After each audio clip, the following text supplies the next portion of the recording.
Welcome to civil services study. Test number 328 लगाते हैं UPSC civil services prelims के लिए। तो चलिए स्टार्ट करते हैं। इंपॉर्टेंट होंगे प्रश्न। जलवायु परिवर्तन की अवधारणा। तो क्वेश्चन नंबर 1 है, आज हो गई है 10 मई 2020। निम्नलिखित कथनों पर विचार कीजिए।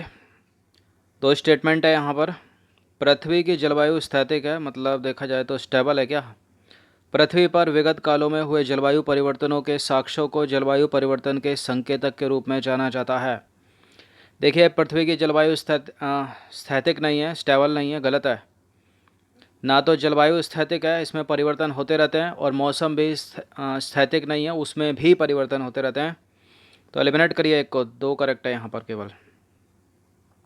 तो देखिए, पृथ्वी की जलवायु स्थैतिक नहीं है क्योंकि मौसम तथा जलवायु में प्राकृतिक कारणों से मानव द्वारा हस्तक्षेप, औद्योगिक विकास, विज्ञान एवं प्रौद्योगिकी में विकास, वनोन्मूलन आदि के कारण परिवर्तन, चेंजेस होते रहते हैं। गलत है पहला स्टेटमेंट। पृथ्वी की उत्पत्ति से लेकर अब तक जलवायु में परिवर्तन होते रहे और पृथ्वी पर विगत कालों में हुए जलवायु परिवर्तनों के साक्ष्यों को जलवायु परिवर्तन के संकेतक कहते हैं। विगत कुछ वर्षों में मनुष्य ने अपने संसाधनों का दोहन इतनी तीव्र गति से किया है कि पृथ्वी भी उसका पुनर्भरण करने में स्वयं को असहाय महसूस करती है। लेकिन इस लॉकडाउन से काफ़ी पुनर्भरण हुआ है पृथ्वी का स्वयं के द्वारा। क्वेश्चन नंबर 2 है, निम्नलिखित कथनों में से कौन से जो हैं वो जलवायु संकेतक हैं। कौन कौन से इसमें जलवायु संकेतक हो सकते हैं। वनस्पति संकेतक, प्राणीजात संकेतक, हिमीय संकेतक, भौमिकीय संकेतक, विवर्तनिक संकेतक। ये तो पढ़ने से ही लग रहा है कि बिल्कुल सारे के सारे होने चाहिए। बिल्कुल वनस्पति संकेतक भी है, प्राणीजात संकेतक, हिम संकेतक, भौमिकीय संकेतक भी हैं, विवर्तनिक संकेतक। इसका आंसर हो जाएगा ऑप्शन नंबर डी, उपरोक्त सभी। तो देखिए, निम्नलिखित जलवायु परिवर्तन संकेतक हैं, कौन कौन से हैं वो। वनस्पति संकेतक हैं, इसमें क्या क्या आएगा। पौधों के जीवाश्म आएंगे, ऑक्सीजन आइसोटोप आएंगे, वृक्ष के तने में पाए जाने वाले वलय में वृद्धि। प्राणीजात संकेतकों में प्राणीजात, जीवाश्म, जलवायु का वितरण एवं प्रसारण। फिर तीसरा है हिमकीय संकेतक, भौमिकीय संकेतक, विवर्तनिक संकेतक और ऐतिहासिक संकेतक। इनमें डीप जाओगे, आप पढ़ोगे मुख्य परीक्षा के लिए, प्रीलिम्स के लिए, इतने से ही काम चल जाएगा। अब देखिए, हिमकीय संकेतक क्या है। टेम्परेचर बढ़ रहा है, ग्लेशियर पिघल रहे हैं, ये क्या है। एक तरह से हिमकीय संकेतक है ना, हिम के द्वारा जलवायु परिवर्तन हो रही है, क्लाइमेट चेंज हो रहा है, इसका संकेत। जल स्तर में वृद्धि। क्वेश्चन नंबर 3 है, वो पिघल कर कहाँ जाएगा। समुद्र में, नदियों में जल स्तर बढ़ेगा, बाढ़ आएंगी। क्वेश्चन नंबर 3 है, निम्नलिखित में से कौन सा कथन सही है। दो स्टेटमेंट है यहाँ पर। सौर कलंक की संख्या बढ़ने पर सौर विकिरण की मात्रा में वृद्धि होती है। सौर कलंक मतलब सूर्य पर धब्बे। सौर विकिरण में विभिन्नता जलवायु परिवर्तन का प्रमुख मानव निर्मित कारक है। मानव निर्मित कारक नहीं है, प्राकृतिक कारक है। यह फर्स्ट करेक्ट है, सेकंड इनकरेक्ट है। तो इसका आंसर हो जाएगा केवल एक। तो देखिए, सौर कलंक मतलब सूर्य पर काले धब्बे की संख्या बढ़ने से सौर कलंक की सक्रियता में वृद्धि होती है, जिससे सौर विकिरण की मात्रा बढ़ जाती है और इस कारण पृथ्वी की धरातलीय सतह एवं उसके वायुमंडल का ऊष्मन होता है। और इसी प्रकार सौर कलंक की संख्या घटने से सौर विकिरण की मात्रा में हार्श होता है, जिससे वायुमंडलीय तापमान में गिरावट आती है। यानी सौर धब्बे बढ़ेंगे तो विकिरण बढ़ेगा, धब्बे घटेंगे तो विकिरण घटेगा। सौर विकिरण में विभिन्नता जलवायु परिवर्तन का एक प्रमुख प्राकृतिक कारक है, नेचर है, मानव निर्मित नहीं है। क्वेश्चन नंबर 4 है, निम्नलिखित में से कौन सा कथन सही है। जलवायु परिवर्तन एक दीर्घकालिक प्रक्रिया है जो प्राकृतिक एवं मानवीय कारकों द्वारा प्रभावित होती है। अगर यहीं हो जाता ना मौसम एक दीर्घकालिक प्रक्रिया है, तो गलत है।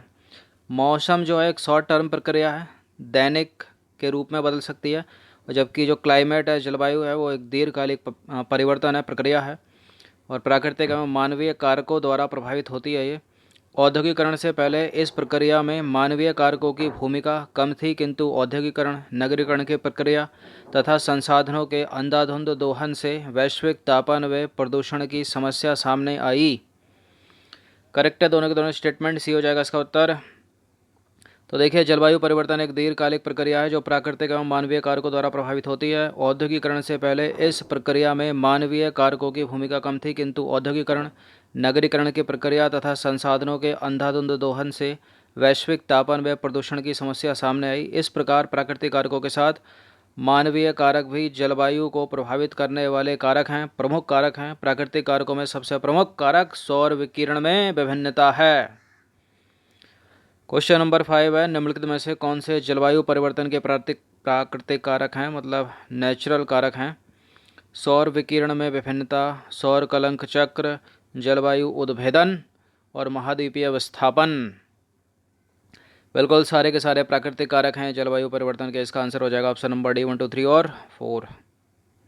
तो देखिए, प्राकृतिक कारकों द्वारा जलवायु परिवर्तन पर प्रभाव के कारण वायुमंडलीय सामान्यतः अस्थिरता की दशा में रहता है, जिस कारण मौसम एवं जलवायु में समय एवं स्थान के संदर्भ में अल्पकालीन से लेकर दीर्घकालीन परिवर्तन होते रहते हैं। दीर्घकालिक परिवर्तन जो है वो हजारों वर्षों तक स्थायी रहते हैं तथा अत्यंत धीमी गति से घटित होते हैं। जलवायु परिवर्तन को प्रभावित करने वाले कारक निम्नलिखित हैं, जैसे सौर विकिरण में विभिन्नता, सौर कलंक चक्र, ज्वालामुखी उद्भेदन, महाद्वीपीय विस्थापन तथा वायुमंडलीय गैसीय संयोजन में परिवर्तन।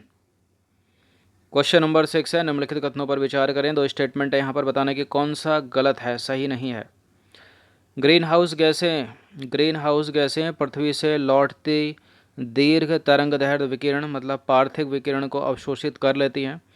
CO2, N2O मतलब नाइट्रस ऑक्साइड, CFC मतलब क्लोरोफ्लोरोकार्बन तथा जलवाष्प प्रमुख ग्रीन हाउस गैसें हैं। देखिए, बिल्कुल करेक्ट है, पहला वाला स्टेटमेंट करेक्ट है, दूसरा वाला स्टेटमेंट तो दोनों के दोनों तो सही हो गए। अब ये पूछ रहा है गलत कौन सा है, तो गलत तो कोई है नहीं, तो डी हो जाएगा इसका आंसर।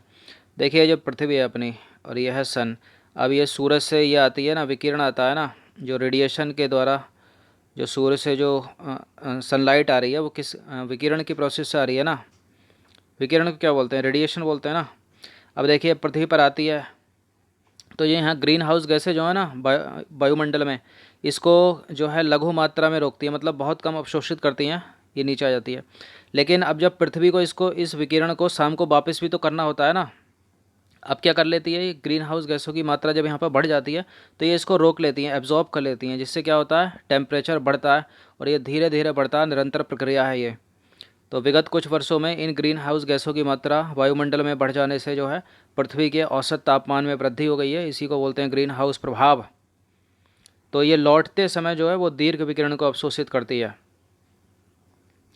तो देखिए, ग्रीन हाउस गैसें सौर या सूर्य विकिरण की आने वाली लघु तरंगदैर्घ्यों को पृथ्वी पर आने देती है तथा पृथ्वी से जब वो वापस लौटती हैं तो उन्हें जो है उनको अधिक मात्रा में अवशोषित करती है, मतलब दीर्घ मात्रा में दीर्घ तरंगदैर्घ्य विकिरण को अवशोषित करती है। और पृथ्वी भी एक हरित ग्रह की भांति कार्य करती है। पृथ्वी की हरित ग्रह गैसें जो पृथ्वी के निचले वायुमंडल में पाई जाती हैं, पृथ्वी को एक कंबल की भांति लपेटे रहती हैं एवं एक ग्रीन ग्रह के शीशे की तरह वो कार्य करती हैं। अब देखिए, हरित ग्रह गैसें प्राकृतिक एवं मानव जनित दोनों होती हैं। ये अवरक्त विकिरण मतलब इंफ्रारेड रेडिएशन को अवशोषित करती हैं एवं पुनः छोड़ती हैं। प्रमुख ग्रीन हाउस गैसें कौन कौन सी हैं? जलवाष्प जिसको बोलते हैं वेपर प्रेशर, और CO2 carbon dioxide, CH4 methane है, N2O मतलब नाइट्रस ऑक्साइड, CFC क्लोरोफ्लोरोकार्बन तथा ओजोन O3। इम्पॉर्टेंट है, याद रखिए इनको, स्टेटमेंट बनाकर पूछता है कि कौन कौन सी ग्रीन हाउस गैसें हैं। 7वां प्रश्न है, निम्नलिखित कथनों पर विचार करें। 3 स्टेटमेंट है, बताने कि इनमें से कौन सा गलत है। प्राकृतिक ग्रीन हाउस प्रभाव पृथ्वी को माध्य तापमान मतलब 15 डिग्री सेल्सियस पर गर्म रखता है। जलवाष्प वायुमंडल में सबसे अधिक परिवर्तनशील तथा असमान वितरण वाला घटक है और इसका मान विभिन्न ऊंचाइयों पर भिन्न भिन्न होता है। मीथेन वातावरण में CO2 की अपेक्षा अधिक मात्रा में मौजूद है, परंतु इसका महत्व CO2 की तुलना में कम है। देखिए, गलत हमको ढूंढना है, पहला वाला तो करेक्ट है, दूसरा भी करेक्ट है। मीथेन CO2 से कम मात्रा में मौजूद है, लेकिन जो इसका महत्व है ना वो CO2 से अधिक है। तो तीसरा यहाँ पर गलत है केवल, तो इसका आंसर क्या हो जाएगा? ऑप्शन नंबर बी, केवल 3। तो देखिए, मीथेन वैश्विक तापमान में 20% योगदान करती है। यह वातावरण में कार्बन डाइऑक्साइड CO2 की अपेक्षा काफ़ी कम मात्रा में पाई जाती है, परंतु इसका जो महत्व है वो अधिक है, क्योंकि मीथेन पृथ्वी द्वारा उत्सर्जित अवरक्त किरणों के अवशोषण में CO2 के औसतन 20 से 30 गुना ज़्यादा सक्षम है। गलत है तीसरा। नंबर 8 है, निम्नलिखित कथनों में से कौन सा कथन सही है? HFCs मतलब हाइड्रोफ्लोरोकार्बन को क्योटो प्रोटोकॉल द्वारा विनियमित किया जाता है, और फ्लोरिनेटेड गैसें मानव क्रियाकलापों द्वारा उत्सर्जित सबसे प्रबल एवं दीर्घजीवी प्रकार की ग्रीन हाउस गैसें हैं। दोनों के दोनों सही हैं और इनमें से कोई भी सही नहीं है। देखिए बिल्कुल करेक्ट है पहला, हाइड्रोफ्लोरोकार्बन को क्योटो प्रोटोकॉल के द्वारा विनियमित किया जाता है, और फ्लोरिनेटेड गैसें मानव निर्मित क्रियाकलापों द्वारा उत्सर्जित सबसे प्रबल व दीर्घजीवी प्रकार की ग्रीन हाउस गैसें हैं। तो वो था करेक्ट, सी हो जाएगा इसका आंसर। तो देखिए हाइड्रोफ्लोरोकार्बन को ओजोन विघटनकारी गैसें जैसे CFCs और HFCs के प्रतिस्थापन के रूप में लाया गया था। हालांकि इस गैस द्वारा ओजोन का विघटन नहीं होता है, परंतु ये एक प्रबल ग्रीन हाउस गैस है एवं जलवायु परिवर्तन में इसकी महत्वपूर्ण भूमिका है, चूँकि इसके द्वारा वैश्विक तापमान में बढ़ोतरी होती है, अतः इसे क्योटो प्रोटोकॉल द्वारा विनियमित किया जाता है। फ्लोरिनेटेड गैसों का जो वैश्विक तापमान में प्रतिशत है वो 14% का योगदान है। वातावरण में इनका उत्सर्जन ओजोन विघटनकारी पदार्थों मतलब CFC आदि के प्रतिस्थापन के रूप में तथा कई औद्योगिक प्रतिक्रियाओं जैसे एल्युमिनियम अर्धचालकों के निर्माण द्वारा होता है। अधिकांश फ्लोरिनेटेड गैसों की अन्य हरित गैसों की अपेक्षा उच्च वैश्विक तापन क्षमता होती है। तो करेक्ट है दोनों के दोनों स्टेटमेंट, सी है इसलिए उत्तर। क्वेश्चन नंबर 9, काला कार्बन के संबंध में निम्न कथनों पर विचार कीजिए। देखिए काला कार्बन गैस न होकर पार्टिकुलर मैटर का एक अवयव होता है। काला कार्बन CO2 की अपेक्षा लाख गुना ज़्यादा ऊष्मा अवशोषित कर सकता है। भारत सरकार द्वारा काले कार्बन के उत्सर्जन में कमी लाने के लिए प्रोजेक्ट सूर्य चलाया जा रहा है, और वैश्विक वातावरण में काले कार्बन का 25 से 30% अकेला चीन उत्सर्जित करता है। तो सारे के सारे करेक्ट हैं, मतलब ऊपर के तीनों करेक्ट हैं, लेकिन चौथा वाला गलत है। अकेला चीन नहीं, 25 से 30% चीन प्लस भारत दोनों निकालते हैं ये। तो सही कौन सा हो जाएगा इसमें? केवल 1, 2 और 3 हो जाएगा, 4 को एलिमिनेट कर दीजिए। तो देखिए वैश्विक वातावरण में काले कार्बन का करीब 25 से 35% जो है वो चीन एवं भारत द्वारा उत्सर्जित होता है। ऐसा नहीं है केवल अकेला चीन कर रहा है, जो कि घरों में खाना बनाने हेतु लकड़ी एवं गाय के गोबर से बने उपलों के जलने से भी उत्सर्जित होता है। साथ ही घरों में गर्म करने हेतु जलाए गए कोयले द्वारा भी उत्सर्जित होता है। तो चौथा वाला गलत है, 25 से 35% चीन नहीं, भारत प्लस चीन निकाल रहे हैं। क्वेश्चन नंबर 10 है, निम्नलिखित कथनों पर विचार करें। 2 स्टेटमेंट है यहाँ पर, बताना कि कौन सा सही होगा। जलवायु दबाव केवल प्राकृतिक कारणों से बढ़ रहा है और वातावरणीय एरोसोल के अंतर्गत जीवाश्म ईंधनों के दहन से उत्सर्जित राख एवं वनों के जलने से निर्मित कण आदि आते हैं, किंतु ज्वालामुखीय धूल एरोसोल नहीं है।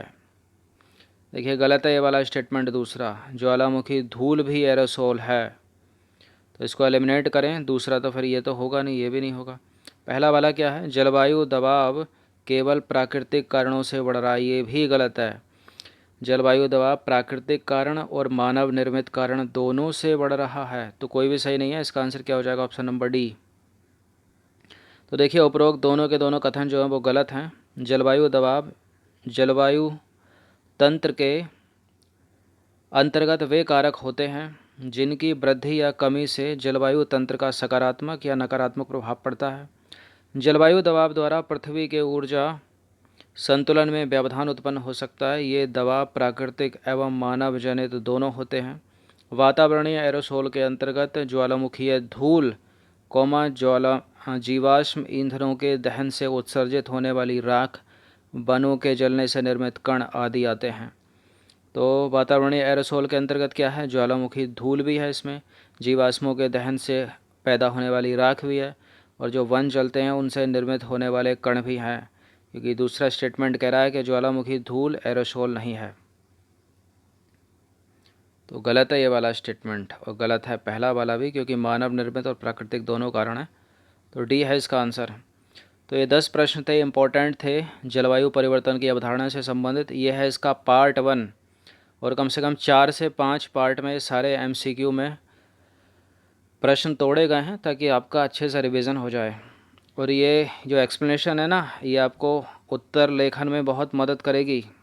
जो बड़ी बड़ी एक्सप्लेनेशन है ना ये, इसलिए इसको अच्छे से जो है सुना कीजिए, पढ़ा कीजिए, और कोशिश करा कि पॉज मार के लिखा कीजिए इसको। चलिए, धन्यवाद, जुड़े रहिए।